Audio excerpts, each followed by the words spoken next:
So before I go too much further, I want to bring in one more person. We are reading this book on her recommendation. It is her fault that we are all Mars heads this month. Bringing the book smarts to this conversation is Stephanie Sandala. She is a programming and outreach specialist at Library Link, New Jersey. Hey, Stephanie. Hi, thank you for having me. I really appreciate it. I'm happy to be here. Yeah, I'm really glad to have you back. You and I had like a 40-minute conversation about the book the last time we sat down, and I think we had to boil it down into like 8 minutes. So I'm really glad to have you back to talk more about this book. Yes. So I know one of the things we talked about that we really loved about this book was just the ways in which Mars has really been a mirror for some of our anxieties and desires. I have a really big like science crush on William Pickering, who in World War I, he was really obsessive over sort of the possibility of a very like peaceful vegetation filled Mars in a time when Earth was sort of anything but, or at least felt anything but for him. And today, as climate is changing, there's this momentum behind the idea of sending people to colonize Mars. So that's kind of like one of the things that stuck with me about this book. What about you? Yeah, I think something that stuck with me, which Sarah may talk about too, is how Mars is kind of frozen in time. So it's just like this like relic of the past. And just like the concept of that, like thinking about that, it's just so fascinating to read about and want to learn more about, especially. Mm-hmm. Well, and we're going to learn more about from Sarah herself. I'm going to bring her in now, our guest of honor. Dr. Sarah Stewart Johnson is an associate professor of planetary science at Georgetown University, and I didn't check that with you first, so I hope that's true. That's true. And author of Sirens of Mars, Searching for Life on Another World. Welcome. Oh, it is so thrilling to be here. Thanks so much for having me. Yeah, of course. And I believe you have prepared a short thing to read for us today from the book. I did. I'm reading from actually my favorite copy of this book. My daughter, who was 5 at the time, scrawled, "Congrats, Mama," Oh, but it comes out so as "Congrats." So this will always be my very favorite copy of the book. But I thought I would just share something very quickly. It's sort of toward the end of the book. It's talking a bit about the scientific revolution. But yeah, it's just 2 paragraphs, but I'll start here. The scientific revolution ushered in the penchant for investigation. There were new ideas and new tools. No longer was knowledge a product of the human mind looking inward, of philosophers mulling over the nature of the world. Now it was tested in the laboratory by scientists whose observing eyes and instruments took measure of our world and worlds elsewhere. In rushed marvelous advances, chemistry, gravity, the laws of motion, the basics of medicine, built the same way Euclid's elements were built, with one discovery leading to another. Instead of essential natures, we were surrounded by a universe of matter, inhabited by a few inexplicable living beings like us. And before we knew it, a paradigm had shifted in our understanding of the cosmos. It was as if a channel avulsed, like the great dial, the sediment built, the water slowed.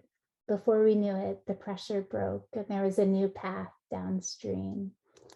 With the mechanical, largely lifeless universe came a newfound existential sorrow. It meant we were potentially alone in the enormity of the now tenebrous night. But the cosmos was obtainable. We could know something about it. In this way, I am a product of my time, a captive of circumstance. I am searching the darkness because there is a universe out there awaiting discovery. It is exciting to live with such possibility, but frustrating to be aware of one's constraints.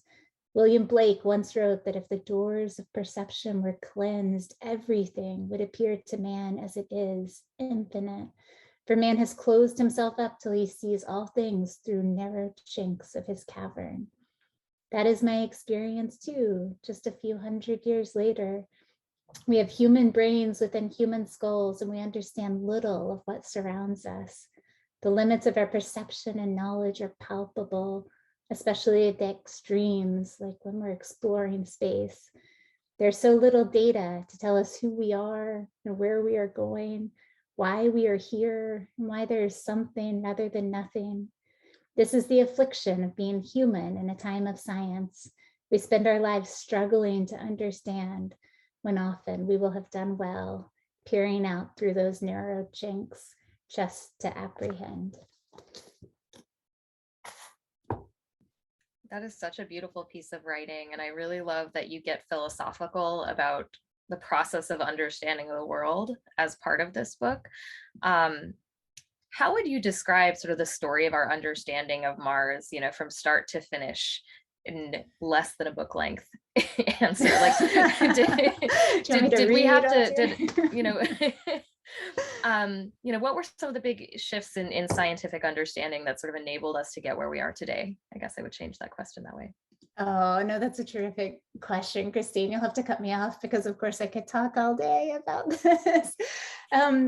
But, you know, we just started with this total blank slate. You know, we had nothing to really sort of cabin our inquiry. We just had just this point of light in the sky. And like even the ancients knew there was something really special and different about Mars. It wasn't just its color, but it had this crazy sort of retrograde motion where it would sort of every couple of years backpedal and go the different way against the rest of the background of the fixed stars. And, you know, Plato had even said once, you know, like this must mean that the planets have souls. For what else could these retrograde actions be if not expressions of free will? And you know, so we went from this time, but again, like it was a while before Mars was really understood as this world, like a place you could scrape your knee, just like the Earth. And then we had all kinds of sort of crazy theories and ideas about sort of civilization on Mars, or like a wilderness. And we've seen it in so many different ways, like as a refuge or as a sanctuary, or as the past or the future, or a hellhole. I mean, there have been so many different things that we've brought to it. But then of course we had the space age, and then we started getting like all this data from missions that could go to Mars and send us back pictures of the surface and all kinds of really sophisticated, you know, scientific data sets that we now understand this place really intimately. And I guess the sort of arc of the book, I sort of think of it a little bit like a hockey stick. You know, we start off with just all these kind of amazing ideas of what this world might be, because in 1965, it was the first time we ever saw the surface of another planet.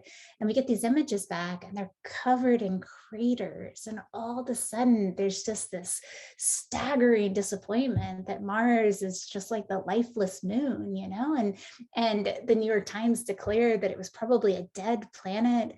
Unfortunately, we didn't stop going to Mars. We kept sending these missions, and it's sort of, you know, been climbing up from that kind of nadir ever since, with all kinds of new discoveries that are just tantalizing and incredibly exciting, especially around sort of the search for life, which of course is the piece of it that I'm most interested in.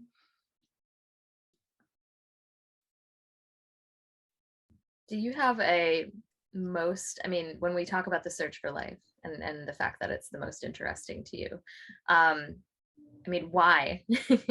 I mean, I know it seems so obvious that everyone's looking for aliens, but what makes that search so compelling? Oh, I mean, it's the question that keeps me up at night. It really is the thing that just drives me every day that I'm sort of in the laboratory or working on missions or thinking about the planets and space exploration.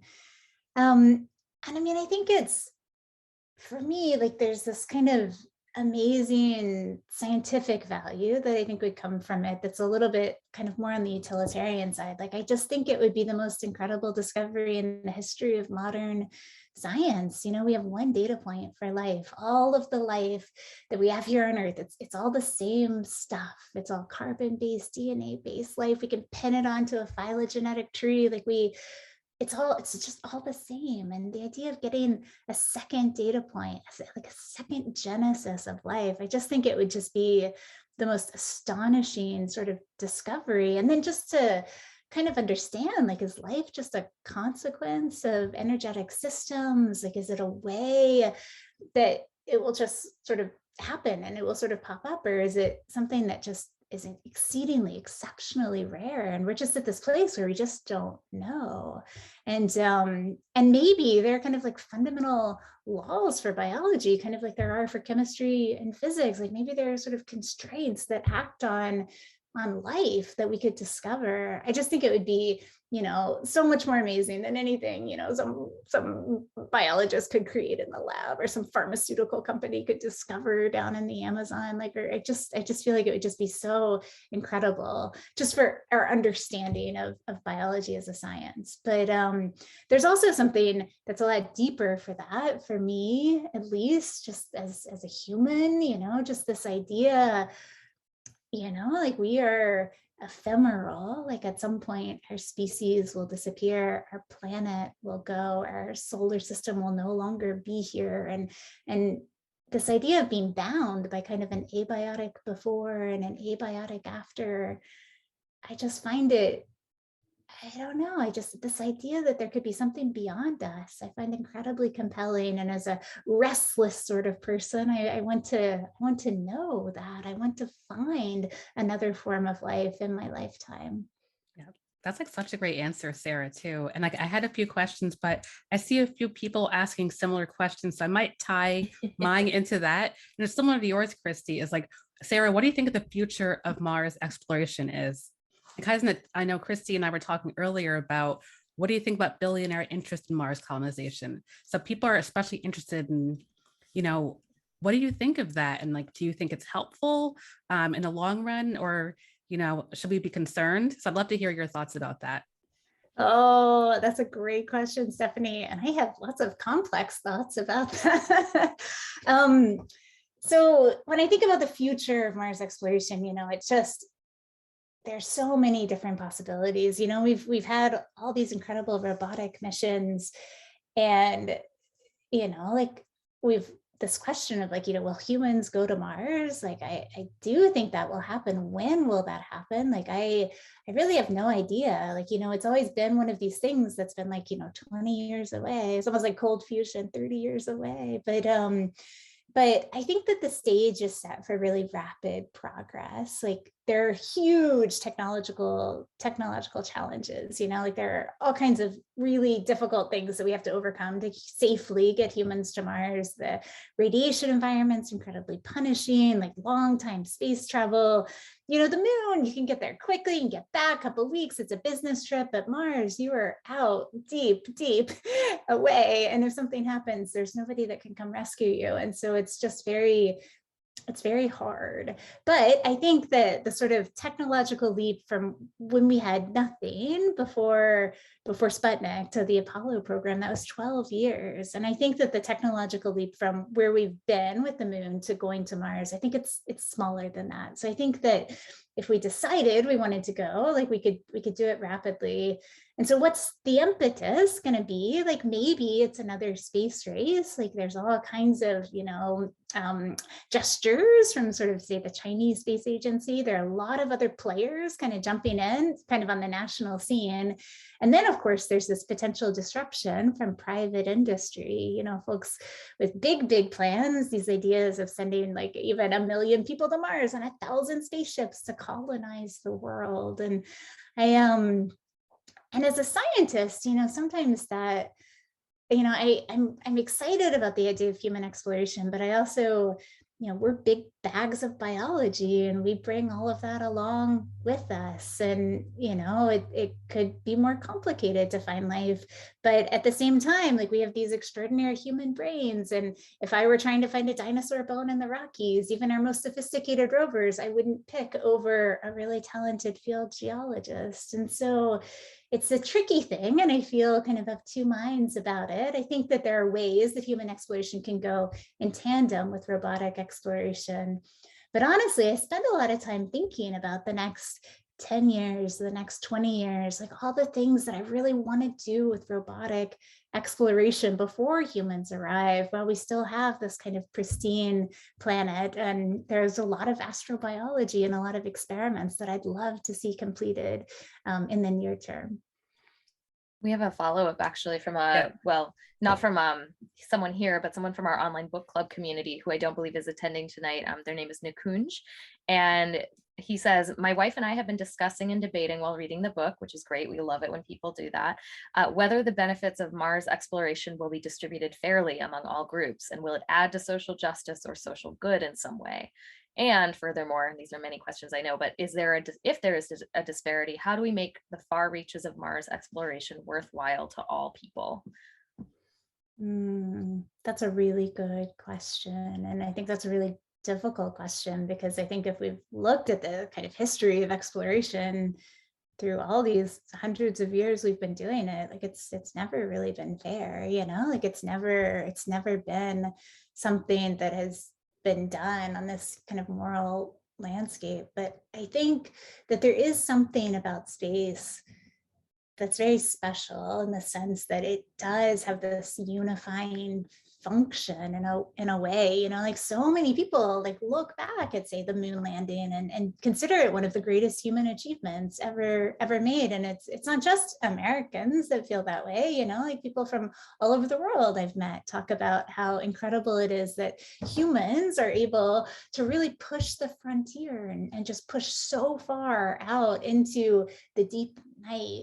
And I think that there is a way that, especially when you get away from Earth, you think about that pale blue dot, that picture that Voyager returned, and Carl Sagan talking about this fragile world. And when you have that perspective, when you look back, and of course there are no national boundaries, it's just this little green and blue world. I think it does sort of shift, and you sort of think about human civilization as sort of as this wonderful thing that needs to be protected, and you think more about the unity than the divisions.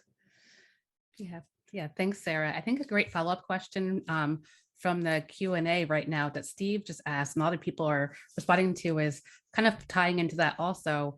Are you worried about our impacts on the pristine environment of Mars when we do eventually colonize it? Like, what do you think would happen then? Because there could be so many things that go awry. So yeah, what are your thoughts on that? That's also a great question, Steve. So, I feel like my answer is a bit influenced by this lecture I heard back when I was, 20 years old, by this astrobiologist named Chris McKay out at NASA Ames. And he had this wonderful story, or just this wonderful way of talking about kind of a really similar question, like you look at what we've done to the Earth, really should we be like colonizing other planets? And are we just going to have like McDonald's all over Mars? Is that really what we should be aspiring No, to? thank you. No, thank you. And, Chris, the way he described it, it was so lovely. He was just like, well, think about like, by the time humans arrived on the scene here on Earth, there were like 100,000 different species of orchids. Like it was just this place that was so incredibly evolved. And it was almost like humans got here and we were sort of like a bull in a china shop. Kind of anything we would do, we would break things. But if you think about Mars, maybe Mars is a place where humans would be like more of a bull on an open field, where, maybe this is sort of our destiny. Maybe this is a place where, maybe there is no life and we should bring life, or maybe there is life, but it's, just barely sort of hanging on, eking out an existence. And maybe we could even terraform this planet to be more conducive to life, to that particular Martian biodiversity, but that there might be possibilities out there on a world like Mars that we didn't have here on Earth. And I always thought that was kind of a nice way to think about it. I want to take us, by the way, I loved what you said about how we're walking bags of biology, I believe a little bit earlier. I will never think of my friends in any other way again. But we have a question from Susan about photosynthesis experiment that was on Viking 1, digging back into that biology question. And Susan, it looks like you're here, so go ahead and ask that question. All right, I'm going to ask Susan's question for her because I don't know if we're going to be able to hear her. So she says that she worked on a photosynthesis experiment at Biospherics Corporation, which went on the first Mars lander. I heard it didn't work and I wanted to know why. Is that something that you came across in your research, Sarah? Oh, sure. Yeah. So what Susan's talking about are these Viking landers that landed on Mars in the 1970s. First time we touched down on the surface of Mars. And there were these biology experiments, these 3 life detection experiments that were part of those missions, like both of those landers. And one of them, it had like a little tiny light bulb, and it was testing for a microbial metabolism with this idea that there could be some sort of photosynthetic life. And it scooped up, handfuls of that Martian soil that, was within the reach of the lander there at the landing site. And all of these experiments, these 3 experiments, it was really this kind of crazy moment. Like one of them, a different experiment, sort of had this huge response, but then the signal sort of died away. And on the one hand, it sort of met the initial criteria for what they would have expected if there was life on Mars. But then suddenly it started looking a lot more like abiotic oxidation, like chemical oxidation instead of biology. And all of these experiments, like they just said, taken together, were sort of broadly interpreted as, something was going on in that soil that was sort of causing these sort of chemical reactions, but nothing that was indicative of life. And then the real kicker was there was also a chemistry experiment that was along for the ride. That was a gas chromatograph mass spectrometer, and it was looking for organic molecules, the kind of building blocks of life as we know it. And it found none, like just none whatsoever. And it was so perplexing because, how could you have life without the building blocks of life as we know it? And there were even some organic molecules that were even on the lifeless moon. They can sort of rain down from space, but, they can be delivered by comets and things. And it was so perplexing. And it was years, decades until we really understood what was going on with those signals, that there were these particular types of salts called perchlorates that were in the Martian soil. And it's something I wrote about in the book. And it's almost like you're dry cleaning the samples when you heat up the soil samples in combination with these really reactive oxychlorine salts. The signals can really disappear, kind of evanesce. And so that's kind of where things ended up. So we now have gone back to Mars. We found all of those building blocks of life, all those organic molecules with the Curiosity rover. And so that was very exciting to definitively see those on the surface of Mars. And now we're finally getting back to the idea of doing life detection. We went back, and after the Viking missions, the new strategy in the 90s was follow the water and then seek signs of habitability. And now finally look for signs of life. But just your question about photosynthesis, I think about this a lot. Photosynthesis evolved kind of late in our history. It wasn't like immediately the first type of life we had here on Earth was drawing not energy from the sun, but from chemical sources of energy, what we call like chemosynthetic life or chemotrophs. And I sort of think about like the timeline for Mars, because by the time photosynthesis is really evolving, from what we understand of our own timeline of Earth history, the surface of Mars is a pretty hostile place, like there's no more magnetic field. There's a lot of radiation on the surface. And I don't know, if I were like a little microbe, I would probably retreat down into the subsurface, which is a little bit more protected, where there's lots of pore space because there's lower gravity on Mars, and where the conditions might be a little bit more clement, but again, away from the sun. Yeah, thanks, Sarah. And that kind of follows up a question from Kevin, who asked, what happened to the magnetic field that you just mentioned? There is no more magnetic field at Mars. So do you know what happened to it, or do you have any insight on it? Yeah, no, that's a great question, Kevin. And so we know, like early on, Mars did have a magnetic field. And so we get that from having a dynamo, from having convection in the core. And that's why we have a protective magnetic field here on Earth, which we are very grateful for, because it protects us from the solar wind. It protects us from having our entire atmosphere sort of sputtered away. But on Mars, we think sometime around, say, 3.9 or 4 billion years, that early dynamo kind of shut down. And so Mars is this planet that's smaller, had less heat of accretion, like it may have just kind of gotten cold enough that convection just sort of shut off. But without that protective magnetic field, the thick atmosphere that we think was present on early Mars just began to be sputtered away to space. And that's why now Mars has this very, very thin atmosphere. We have a question from James, who has another science question and the poles. So James, go ahead and ask that question. I understand that the Europe Space Agency, through some radar work, found the potential water under the poles, liquid water, like so many feet down. Are there any ideas about doing some drilling and sampling to see if it in fact is water in the liquid form, and if anything living in it, etc.? Thank you so much, James. That's a great question.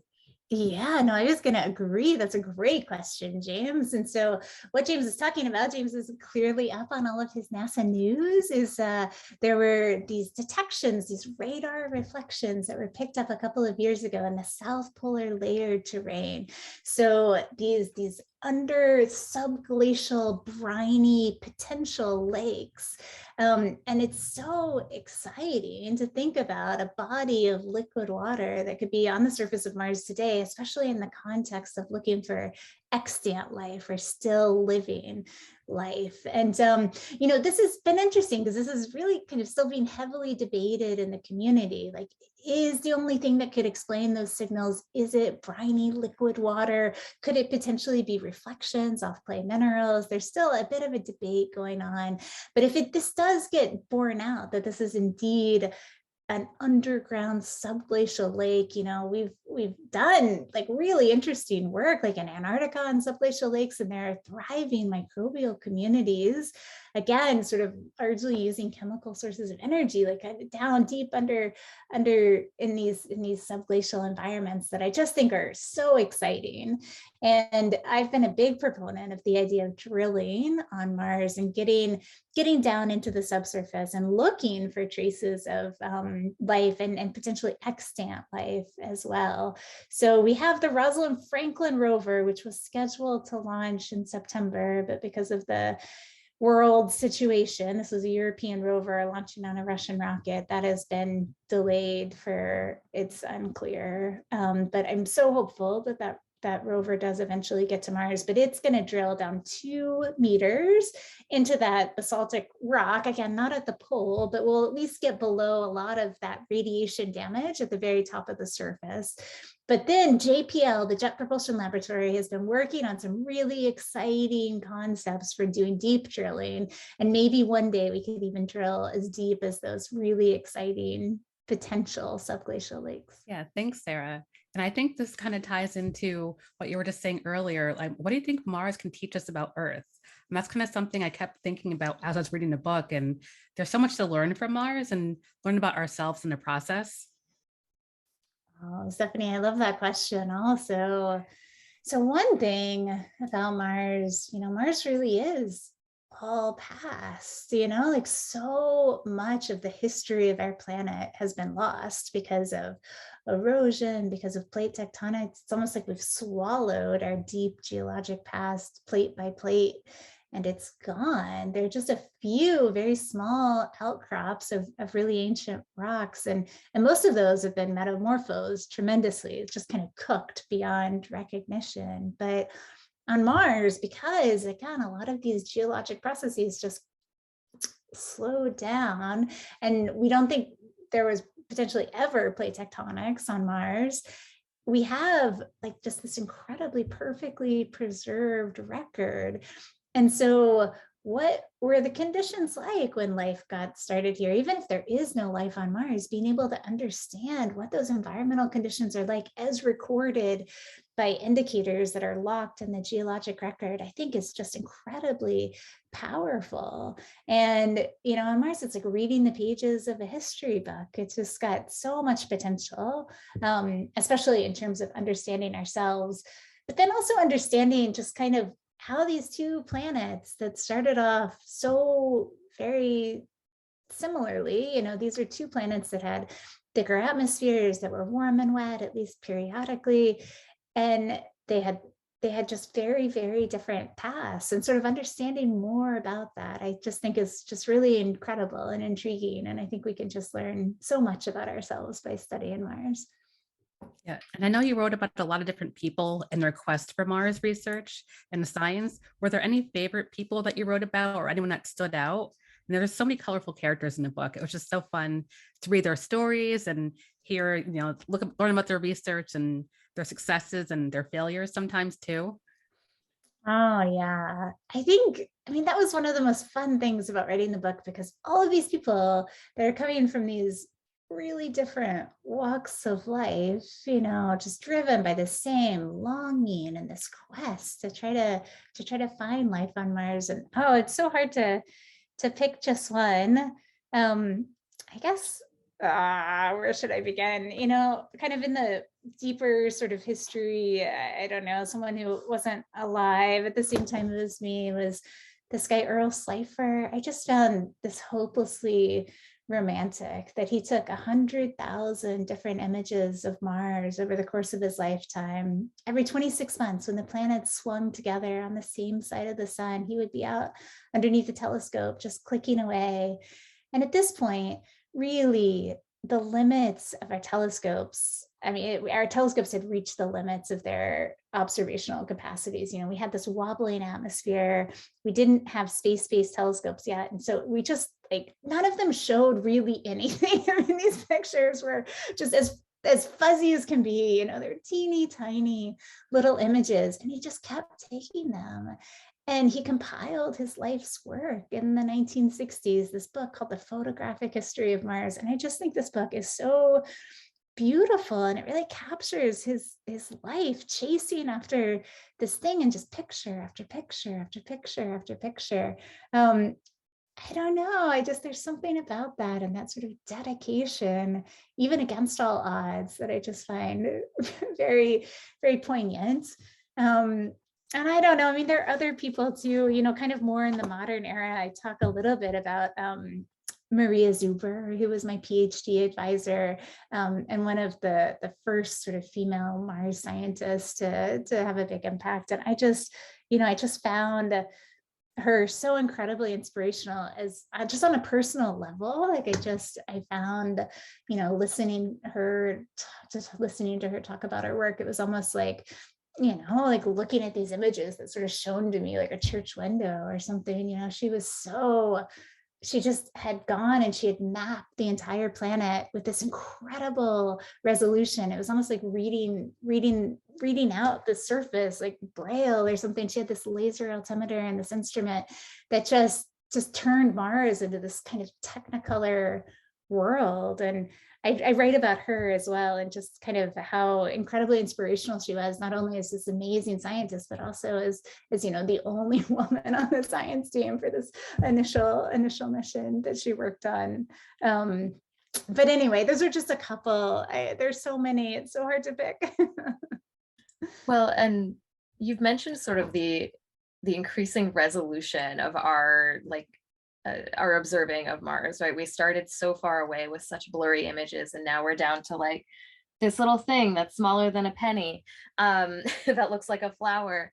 I mean, do you think that the answers to the questions people have about Mars are going to be found in sort of smaller and smaller objects over time? Or is there something still for that sort of big scale wonder, that people like Pickering and Galileo with his like shaky hands on a really cold night could still have seen? Yeah. Oh, that's a great one, Christy. I mean, there's so many. I mean, I could totally answer that two different ways, because on the one hand, we are getting just incredible fine resolution on these kinds of observations. And the idea we're bringing back these samples, we've embarked on this just breathtakingly ambitious campaign to bring samples of Mars back to our laboratories here on Earth. And we'll be looking at them, just at these teeny tiny scales for traces of life, or biosignatures, traces of ancient life. But at the same time, like, we've touched down on just a couple of places, just a little handful of places that we've actually seen up close with landed spacecraft on Mars. And every time we've done that, it's been totally different than what we expected. And, there have been so many surprises. And sometimes my colleagues and I, we get together and we imagine, wouldn't it be incredible if we just had like a dozen, opportunity class rovers that we could just sort of spread all over the entire planet. Think of all the places we would see. And it's almost like if you were on the Earth and you just, picked up a rock, like, would you be able to tell the whole history of the whole Earth? No, like we want to see all of these different places on the planet's surface. And maybe, there's a lot of push now in the community to doing smaller missions, potential like small sats to go into orbit, or like small landed missions. And, maybe we could cover more of the surface that way too. Well, we had a question. It's about scientists, and it's about future scientists. Since you're both a beautiful writer and a scientist yourself, Sarah, and it's from Shelby. And Shelby, if you want to unmute and ask your question yourself, we would love to hear you. Hi, Go ahead. Can you hear me? Yeah. Yes. Okay. So my question was, what are your words of wisdom for future generations of students who are interested in pursuing a career in science and then even planetary science? Oh, Shelby, that's such a great question. I say, do it. I think it's, my words of wisdom. I don't know. I still marvel at the fact that this is my job and that I get paid to do this amazing thing where I just wake up in the morning and I get to think about these like huge, deep questions about like, is there life in our universe? And it's just boggling my mind. And so I think that, I am very encouraging of people that want to go into this field, because it's just the most amazing ride. There's just so many exciting, wonderful things about it.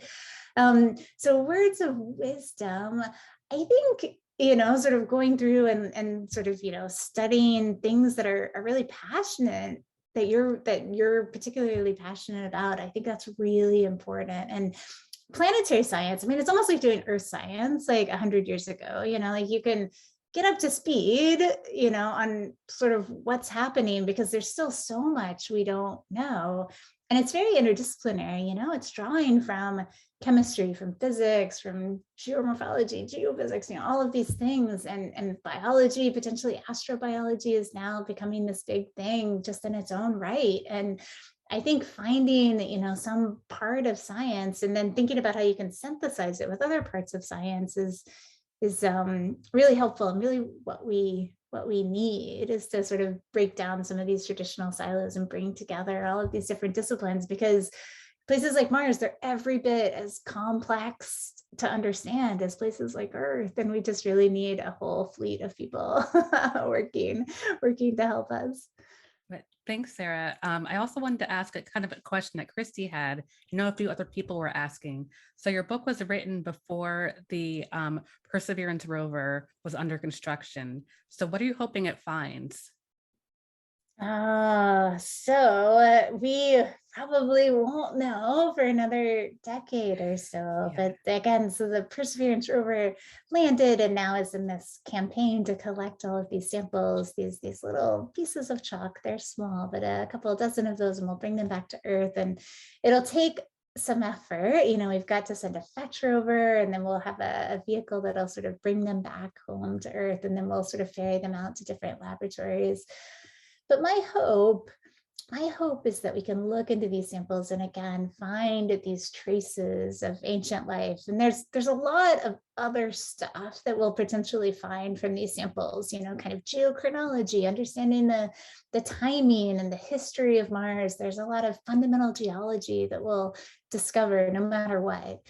But my hope is that there's something sort of like a smoking gun, and that we can take something that is really exciting and suggestive of life, but we can hit it with everything we've got, and we can build confidence that, this is a real sort of detection. And again, like, it's just, I still think about like the Apollo samples that we brought back, decades ago. Like, we're still learning the most extraordinary things from them. And once we have samples in hand, we'll have them forever. And so the chance to study these as our technologies improve, as our techniques get better, I just think it's going to be a tremendous opportunity. Speaking of Perseverance, we have a question from, I believe it's Glenn in Florida. And I know Perseverance is actually currently beelining right now for the Delta where all the magic is supposed to happen. So Glenn, what was your question? Go ahead. I was just wondering why we designed this rover to get these samples, but not to bring them back. Why is there has to be a new mission to bring them back? Oh, so that's a great question too, because it was so expensive. I think that's the simple answer. So it was great. Like that team that sort of came up with this concept, there are these planetary scientists that got together, and their motto was "Go big and go home." They even had like little buttons and decals, and this whole idea that like once we collect these samples, it will be so compelling, will drive the idea of sample return. You know, there was this whole group through the national academies, and they got together and they said, this is the one most compelling thing we could do for planetary science, bring back really carefully selected samples of Mars. And to do that, you know, we've already spent a couple $2 billion just building this one rover, and there were a lot of constraints with that. You know, it was built on the exact same chassis as Curiosity, again, to save money. And so it just we just didn't have the budget to do it all at once. And we're hoping to get help from the Europeans as well in terms of like bringing these samples back, but it really had to be in these 3 different steps to make it feasible. And we are unfortunately at the end of our time, but I had one more question for you, Sarah and Stephanie. Actually, this is a book question, so I'm going to invite you to weigh in as well as our book friend. But it's from John, and it's about bringing books or what books you might want to be reading. And I know we've been having some discussion about Kim Stanley Robinson's Mars trilogy in the chat, as well as maybe one set of recommendations. But John, go ahead and ask your question in a better way than I have just framed it now. Hi, this is John from Wisconsin. Are you hearing me okay? Yes, Yep. we are. Okay, sound check. So thanks for such a wonderful book, Dr. Johnson, and thanks so much for taking us all to Mars. I'm grateful for that. And it left me kind of curious or wondering, if you were packing lightly for your voyage to Mars, what other Martian books would you like to bring along for your trip? Thanks. Oh, that's a great question. I have like all these shelves of Mars books. Like I have so many books, and I've just loved reading them all. You know, like I think the people that are writing about Mars are just there's so many. How am I going to pick? But you know, there is this like very warm spot in my heart for all of the writings of Carl Sagan. Like I just think he has played this incredible role in sort of making planetary science not just a thing that scientists do, but that like the whole world can be part of. And his incredible ability to just sort of communicate through prose, through like the Cosmos series, through all of those things. Like every time, I mean, I still go back and I read his essays, you know, different things. I sit there and I read them to my students, and they're like, "Aren't we supposed to be learning science?" I'm like, "Wait, let me just read you some Carl Sagan." But I just think, I don't know, I probably would fill my suitcase with everything he's ever written, because he was a really formative influence in my life. Yeah, I would do the same actually. And I liked when you brought him into your book, Sarah. I'm just like learning more about him and his fascination with Mars, which is so fascinating. And the way you wrote about him, which is so compelling. So yeah, same exact answer. And I know no one asked me, but I would definitely also bring Carl Sagan. He's one of the OG like science influencers in my life. And all respect to Neil deGrasse Tyson, but the original Cosmos hit me harder. So and I think we made fun of him a little bit because of his turtle theory about life on Mars, but it was respectful. So, so unfortunately, that's all the time we have. I think we could go literally all night, like an entire Martian day, maybe answering every single question that we've gotten from everyone today. But this was great. And thank you everyone for those excellent questions. Sarah, thank you so much for joining us and for writing such a wonderful, poetic, enthusiastic, enthralling book about Mars for us. I feel like everyone I know is now obsessed with Mars thanks to it. Yeah, thank you, Sarah. Oh. You were great. Oh, thank you both. This has been such an honor. Oh yeah, Sarah it's been really Stewart. fun. Yeah, go ahead. Sorry, I'm doing It's okay. this is the radio sausage being made now. So Sarah Stewart Johnson, planetary scientist and author of this month's SciFri book club pick, The Sirens of Mars. And then Stephanie, of course, thank you for recommending this book and helping us be Mars nerds today. It's all your fault. So thank you again. Thank you so much for having me again. Stephanie Sandala is a programming and outreach specialist at Library Link, New Jersey, and frequent guest on this show. So for everyone listening today, we'll be playing an edited version of today's Q&A on the SciFri radio show next Friday. That's April 1st. We are not fooling. This week, however, though, we are having not part of the book club, but you can tune in to hear a really great interview about how we have now discovered 5,000 exoplanets. A nice, beautiful round number, given that I think a few years ago we were really excited about 30 exoplanets. And in the meantime, there's still time to join the great conversations happening in the SciFri book club. Whether you're reading Sirens of Mars or just want to talk planetary science some more, go to our website, sciencefriday.com/book club to find ways to participate.